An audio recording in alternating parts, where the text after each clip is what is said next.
Dr. Sawsan Jaber, out of Illinois, but I consider myself a transplant because I'm really a New Yorker at heart.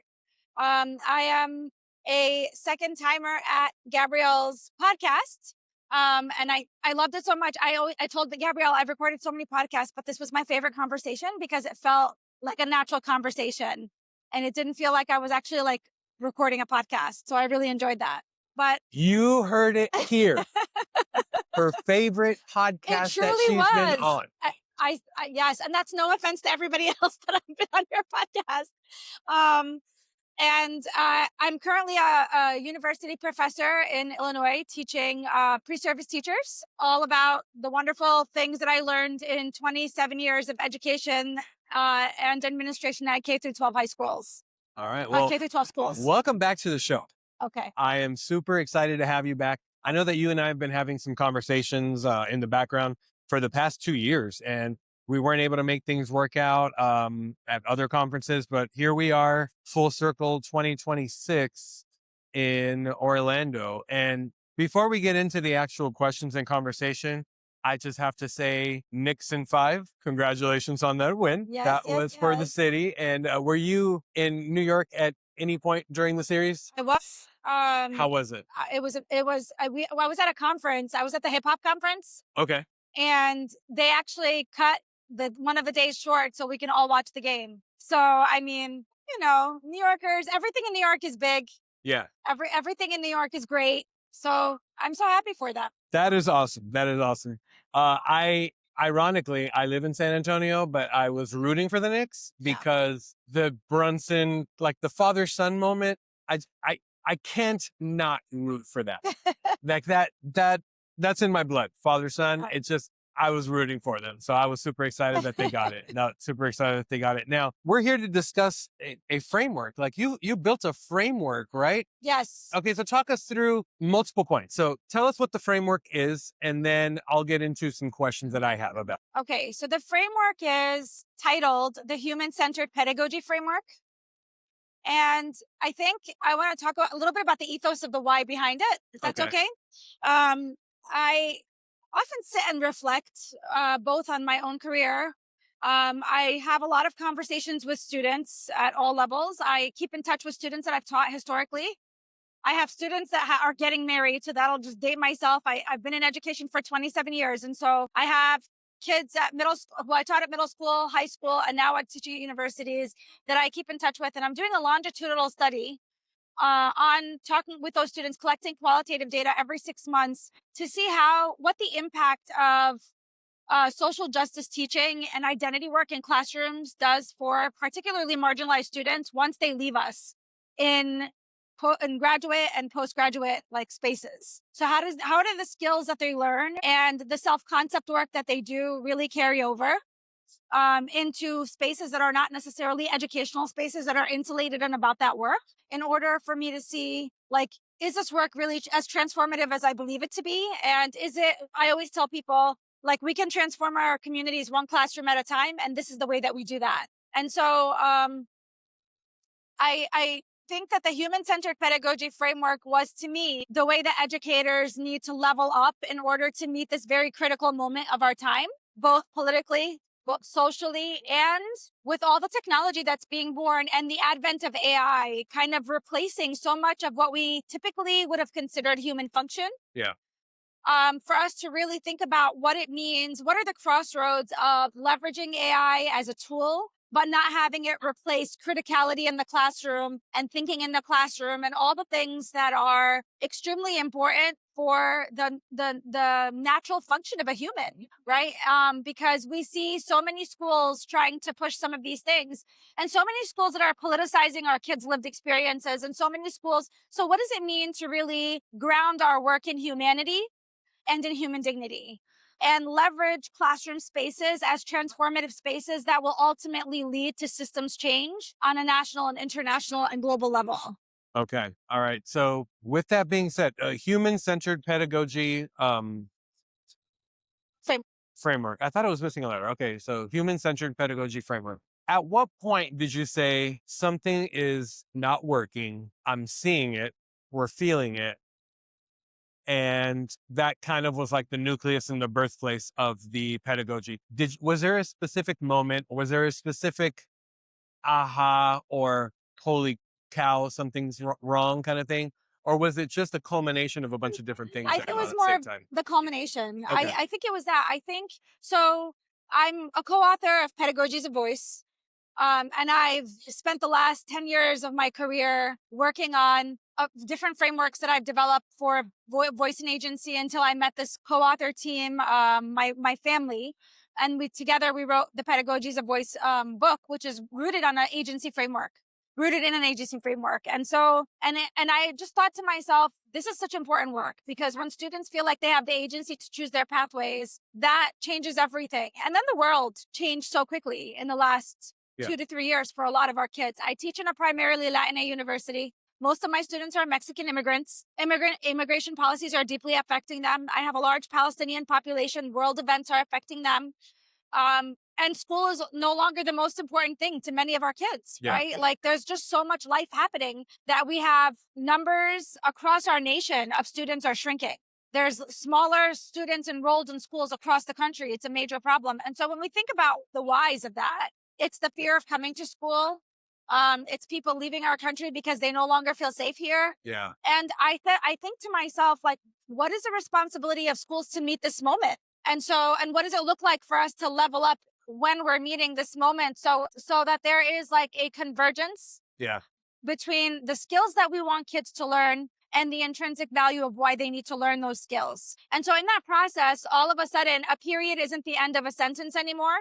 A period is where a writer forces a reader to sit in their words so that you have the power to write, and you have the power to control, and you have the power to really hone in on and cultivate this really powerful voice. And grammar is a tool and mechanism to help you do that. Rhetoric is no longer something that we highlight and annotate from things like the Gettysburg Address. But when things happen in the world and they are very proximate to our students, they're able to think about what's important to them and leverage rhetorical skills in order for them to create technological and regular outputs that speak to people who have power and platforms to make difference and educate people who don't know, right? So all of a sudden these tools become mechanisms and they are the skills that they're the standards that we want to teach kids. Ultimately, we're going to get the metrics that we're always looking to measure.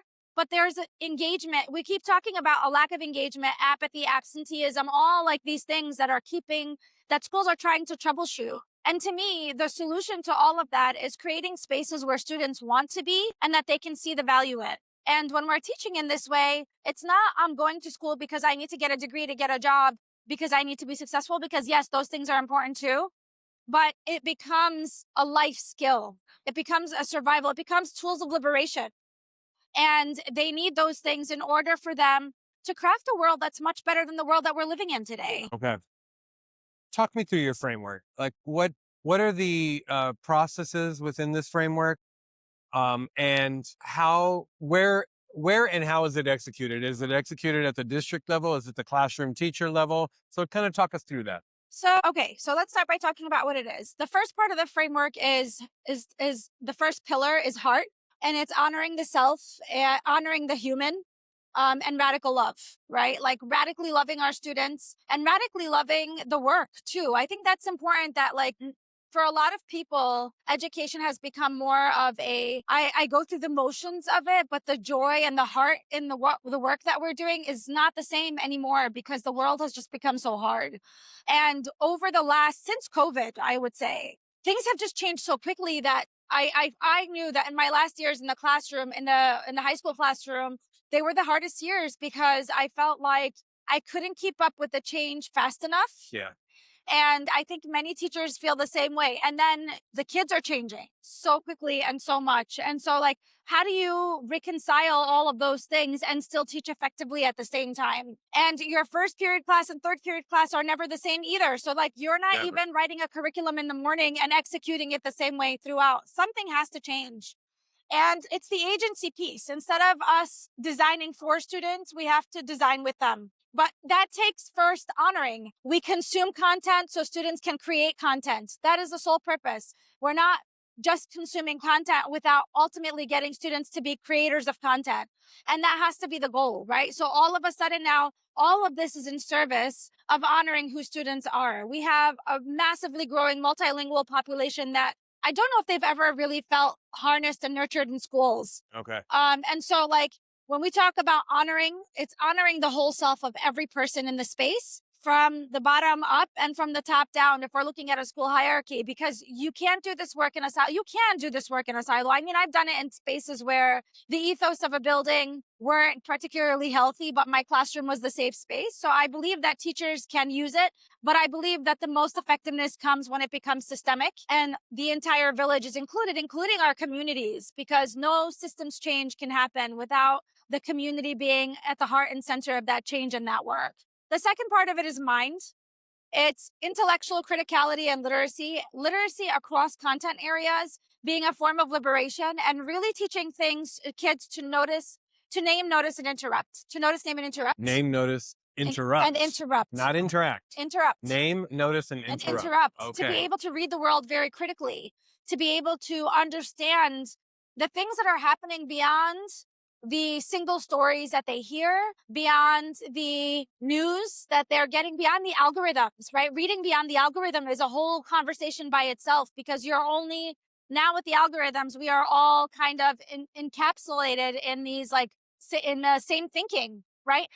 We're no longer being challenged, and our thinking isn't being challenged. And AI is very much the same. Once AI picks up on your identity and personality, then all of a sudden it just surrounds you with the things that you want to hear rather than challenging you. And AI is a man-made construct. So AI is also inundated with bias. Completely. And so teaching kids to like ask the questions, to think about whose voices are represented, to think about what's missing when they put in something, or when they're reading a billboard, or when they're driving, or when they're having a conversation, or when they're scrolling, right? Yeah. Because I always say it's also about changing what we've historically honored as knowledge and rethinking and redefining what actual knowledge is. Like I hear teachers all the time saying, but these kids don't read. When in fact, our kids are reading all the time on social media. It's just a different type of reading. Yeah. And so we need to acknowledge that as a form of literacy and leverage that as a gain in order for us to push the skills that we want kids to learn. It reminds me of, when I think I was in third grade, and I vividly recall we had to bring a book or something to read for, silent sustained reading. And I think I brought a comic book. And no, that's not reading. That doesn't count. I didn't say anything, but I was reading. Yeah, 100%. I was reading something that interests me, and it wasn't something that was completely, what would you say? It wasn't inappropriate. It was fictional text. And you break it down to its core, it was fiction. And you're engaging with, like, that's a great tool for us to teach even climax, falling action, rising action. Like you can teach the same skills, and you're probably going to learn it much better than the elements of plot, the Great Gatsby in your hand and said, "This is how you have to do it," right? Like, and that's where it's important, because I think I went through school my entire life and I never saw a mirror of myself. And when I did, finally at university level, it was a stereotype. And so that was so harmful to me, because I was like, this book doesn't represent me, and I don't know how to respond to my university professor as a freshman in a class with 300 students, and I'm the only Arab. Yeah. And so I no longer decide what is a mirror for my students. I have them create mirrors that become windows for everybody else, because at the same time, we also cannot assume that people who share an identity marker, and that's the next part of the framework, is self. Okay, so we went from heart, mind, self. And this is more like the self concept, right? Cultivating a self concept for students that defies social constructs that define who we are. Because kids come into high school classrooms from tracked systems. And I'll share a story. I walked into my first day as a department chair into a district, an English department chair. I walked into the class with students at risk. They were 14 Latinx boys. The minute I walked into that room, my heart just started like skipping beats, because I was like, why didn't anybody notice that there was something wrong with this picture? The fact that we have all boys in a junior classroom, 3 years in a row, the same intervention. They are failing English and at risk of not passing high school. And they are all brown boys in a diverse school district. this is a situation where we failed them. They didn't fail us. And so I walked Okay. into the classroom and I started having conversations with the boys and I said, what is this? They had no idea what this class was about. Another red flag. So they couldn't name or notice. Nothing. Right. And then they hated being there. They admitted to coming to school late, cutting class, not doing their homework because this was in place of extracurricular classes that they could choose. So while all their friends were choosing courses that they enjoyed taking, we were forcing them to take this course that really wasn't doing anything for them. And they were not successful in their mainstream English class, which is what ultimately landed them there. The metrics on the standardized test is what got them there in addition to their failing grades. And so I said to them, what if I made a deal with you? And they said, okay, we're listening. And I said, what if we agree that by the end of first semester, you get a C or higher in your mainstream English class? That second semester, you can choose your extracurricular course instead of being here. And they were excited. So I connected with all of their mainstream English teachers. We had conversations about where these students were struggling and what they were struggling with. We provided them with supports in a variety of different ways. And I stayed on top of checking in with them and making sure that they were doing their work, that they were showing up, that they were coming into after school office hours if they needed support, that they were using all of the supports that the school had to offer and knew that I was an additional support if they needed it. And several of them came to my office for extra help here or there. Nice. By the end of the semester, do you know how many kids were in that class? I would love to say 0. Zero. Wow. Because once somebody believed in them and they believed in themselves, that self-concept changed and they were able to do and acquire whatever skills that they wanted. And it takes me back to like a story I share in all my keynotes and in all my presentations. I have a counter story of a student named Lena. And Lena's counselor told her, don't apply for colleges. You're never going to make it. It's a story that any city, any country, yeah. And Lena was a student who was really struggling with her bicultural identity. Okay. And was struggling in school to feel like she belonged anywhere in that space in a school that really highlights and feels like they're so progressive and making all students feel seen and belong. And so Vina, I'd like to share, is a Kuma Sum Laude in her university. She's graduating this year. Wow. And she is doing phenomenal things across the board. And it was because she walked into a classroom and she talks about it in her counter story. It's a video that I show. It's a 3-minute video where she talks about her journey. Yeah.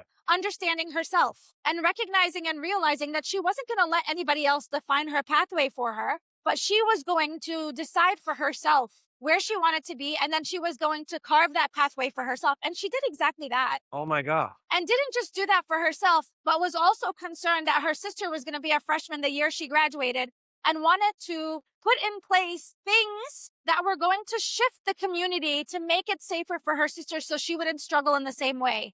And so that takes us to our next pillar, which is global responsibility and cultivating like a global identity and understanding community from within and extending that to a larger community, because we know that our students are connected to their community from their phones. Oh, yeah. And from their devices. And so no longer can we say that physical space defines who we communicate with and who our community is, but the world is our community. And we see it now, right? Like earthquakes that are happening in different parts of the world are impacting us here. Tariffs that are imposed on different countries are impacting us here. Bombs that are being dropped in different parts of the country are impacting us here. Yeah. Everything that's happening around the world is interconnected. The environment, if we want to just have a whole conversation on the environment by itself, how is that a global responsibility and how are different countries contributing to it? Yeah.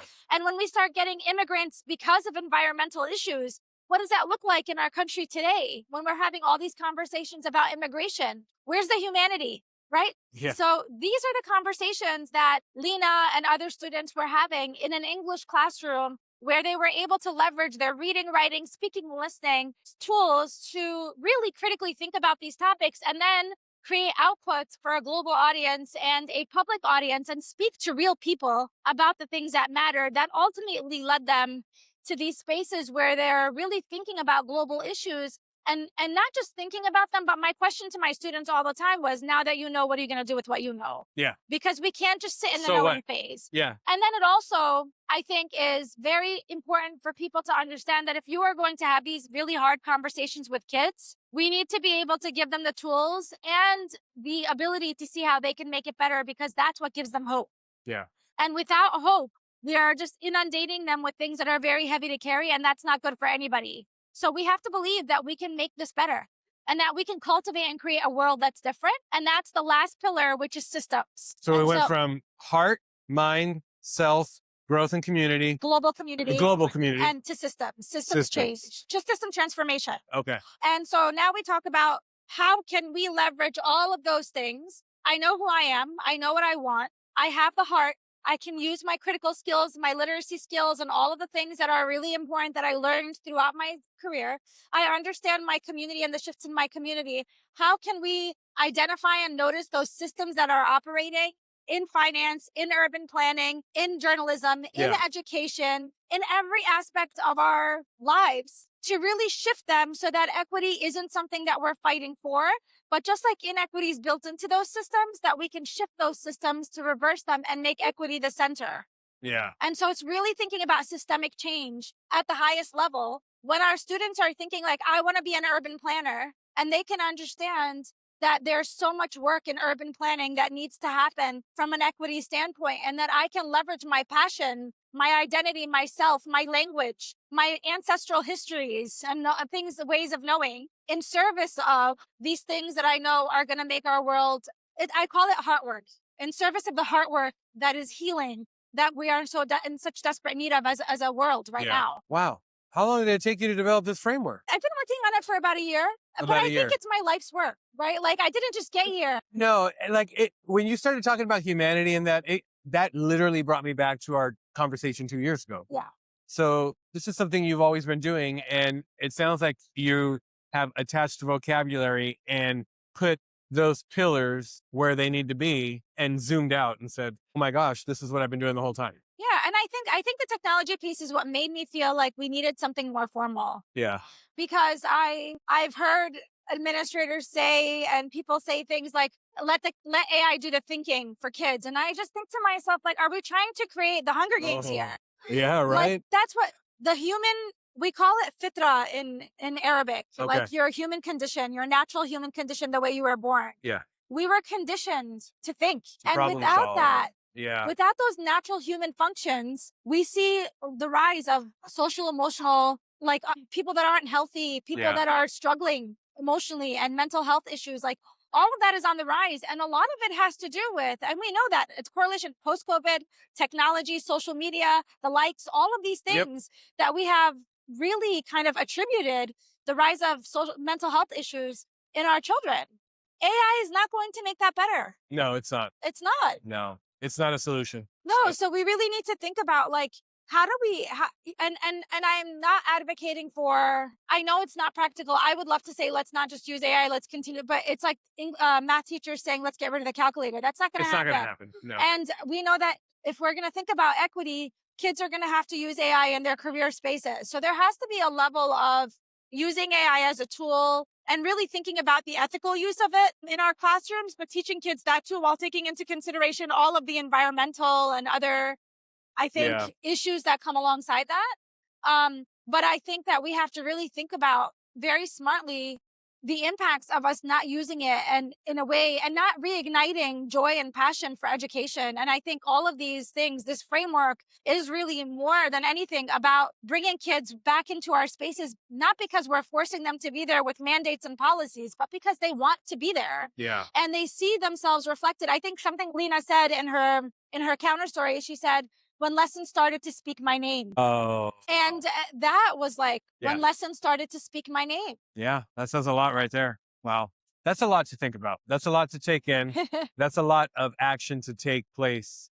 And I could see that happens at the district level, that happens at the classroom level, that happens everywhere. It happens at home. It's a system. It really is a system. So how can people connect with you and find out more about the framework and you? So you can always email me at info@drsawsanjaber.com. I'm in the process of, I have a website, it's up, but we're in the process of revising it and making it more tool-based and having like things there that people can kind of just grab. Okay. Pedagogies of Voice, our book, is a great place to start. Okay. Because voice and agency is really at the heart of the framework as well.